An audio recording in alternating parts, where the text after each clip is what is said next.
కుంభమేళాకి వెళ్తున్నటువంటి వాళ్ళకి తెలుగు వాళ్ళకి సంబంధించి వెళ్ళొచ్చినటువంటి ఒక మిత్రుడు చెప్తున్నటువంటి వివరాలు. మహాకుంభమేళాకి వెళ్ళే వాళ్ళ కోసం తెలుగు వాళ్ళందరూ మహాకుంభమేళా సందర్శనానికి వెళ్ళి వెళ్ళాలనుకున్న వాళ్ళు ట్రైన్ ద్వారా మాత్రం వెళ్ళండి. బస్సు ద్వారా వెళ్తే 16 కిలోమీటర్ల దూరంలోనే పోలీసులు ఆపేస్తారట. 16 కిలోమీటర్లు నడుచుకుంటూ మేళాకి వెళ్లాల్సి వస్తుందట. అదే కుంభమేళాలకు వెళ్ళిన వాళ్ళ సౌకర్యం కోసం ప్రభుత్వం వాళ్ళు మేళాని సెక్టార్లుగా, కార్టూన్ పాండ్స్గా, ఘాట్స్గా విభజించారట.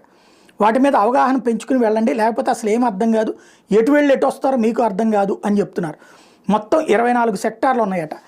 16 నుంచి 17 కార్టూన్ పాండ్స్ ఉంటాయంట. అంటే నదికి మధ్యలో బ్రిడ్జిలు నిర్మించారు, వాటినే కార్టూన్ పాండ్స్ అంటున్నారట. ప్రయాగ్రాజ్ని 3గా విభజించారట. జూసి, హరిలాగంజ్, సంగం. నదికి కుడివైపున జూసి ఉంటుందట. దీనిలో సెక్టార్ 12 నుంచి 21 ఉంటాయట. అదే సందర్భంలో